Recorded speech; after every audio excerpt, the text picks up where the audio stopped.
Assalamualaikum class 3. Today we are starting our week 4 day 1. Our first subject is English A.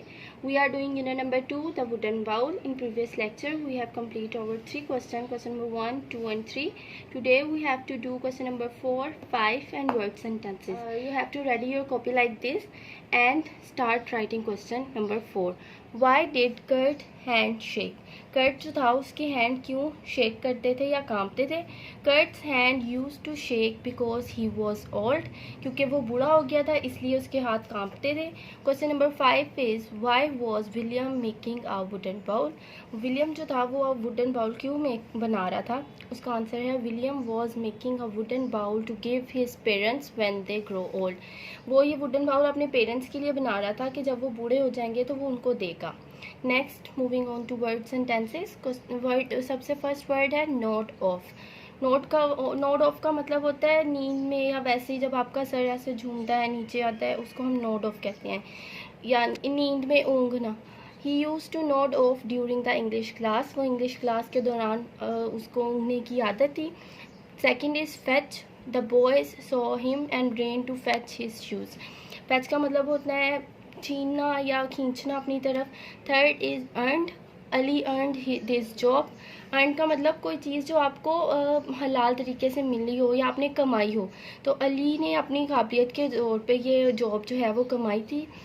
Fourth couple. Think about it a couple of minute. Couple का मतलब एक हमने पढ़ा था जो मतलब इसका है वो है जो शादीशुदा जोड़ा होता है. इसके अलावा कपल जो होता है वो जमा को भी कहते हैं, मतलब जहाँ आप किसी चीज़ का ग्रुप देखेंगे उसको भी आप couple of days, couple of numbers इस तरह कहते हैं. तो यहाँ पे इसका दूसरा मीनिंग यूज़ हुआ है think about it a couple of minute. इसके बारे में कुछ मिनट सोच लो.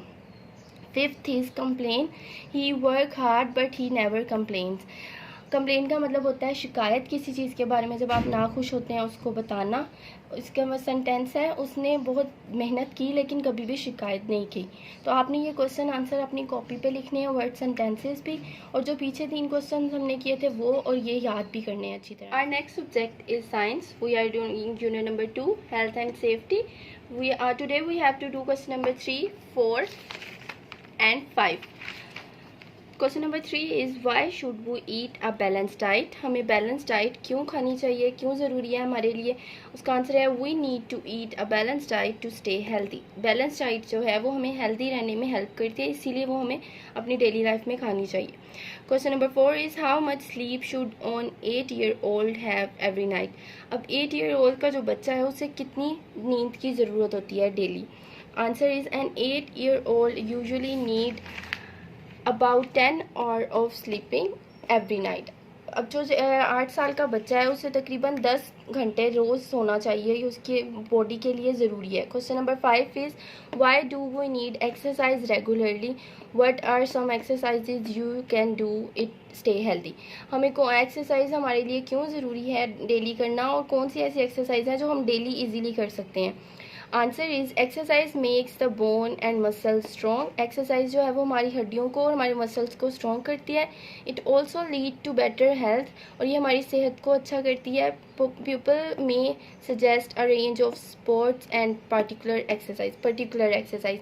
अब हमें जो है डेली लाइफ में अगर हम ट्रेनर से पूछें तो वो हमें छोटी कोई स्पोर्ट्स सजेस्ट कर देते हैं या पर्टिकुलर एक्सरसाइज जो हमें करने के लिए हेल्दी रहने के लिए करनी होती हैं.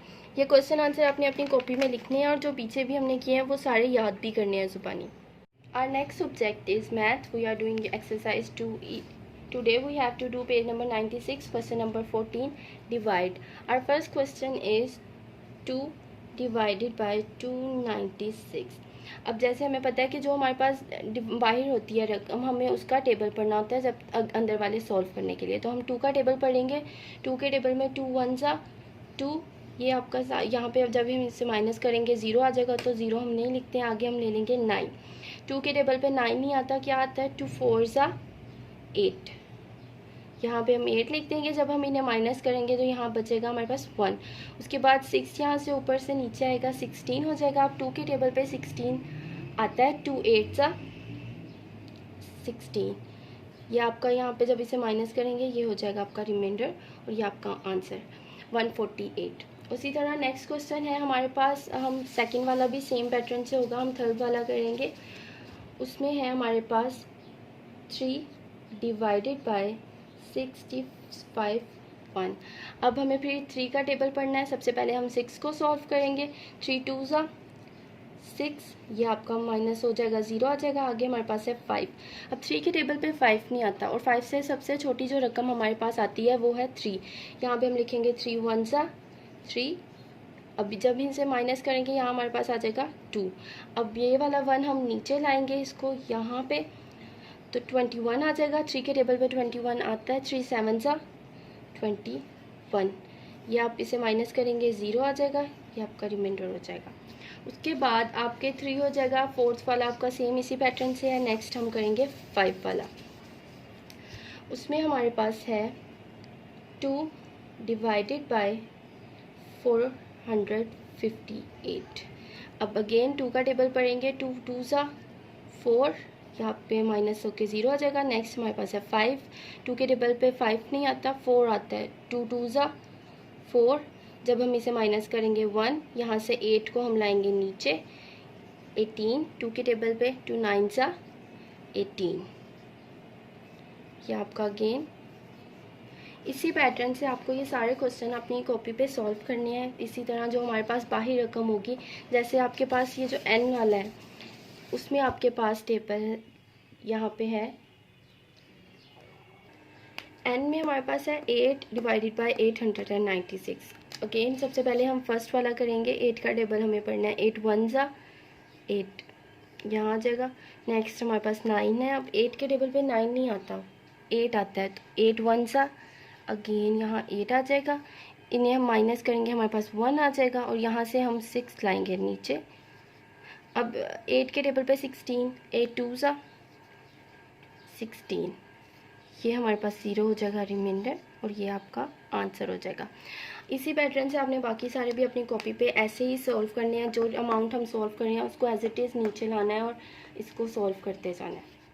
हमारा अगला सबक है उर्दू ए, और आज हम सबक पढ़े हैं जानवरों से बर्ताव। आज हमने इस सबक के अपने सवाल जवाब अपनी कॉपी में लिखने हैं। आपके नोट्स में तमाम आंसर मौजूद है। सबसे पहला सवाल है, हजूर अकरम सल्लल्लाहु अलैहि वसल्लम किन लोगों के साथ तशरीफ़ फरमा थे?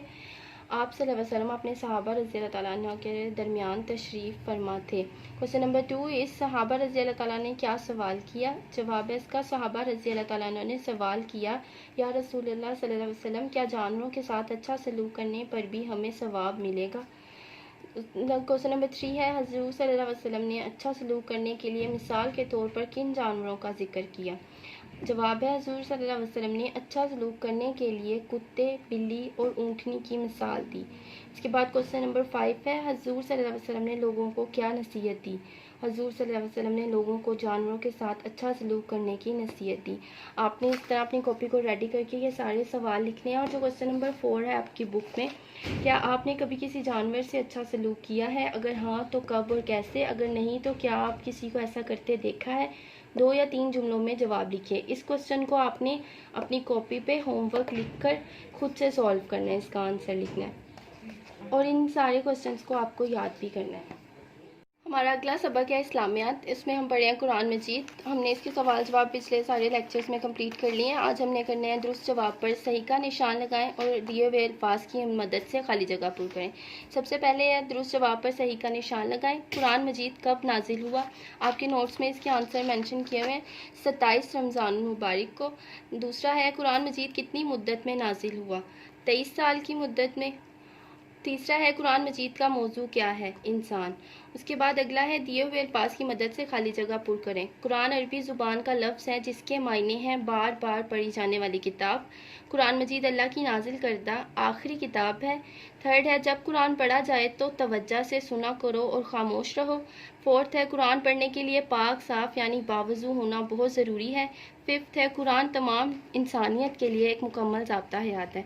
ये सारे जवाब आपके नोट्स पे मेंशन है, आपको उधर से अपनी बुक पे से सॉल्व करना है और क्वेश्चन आंसर्स और इनको अच्छी तरह से याद भी करना है।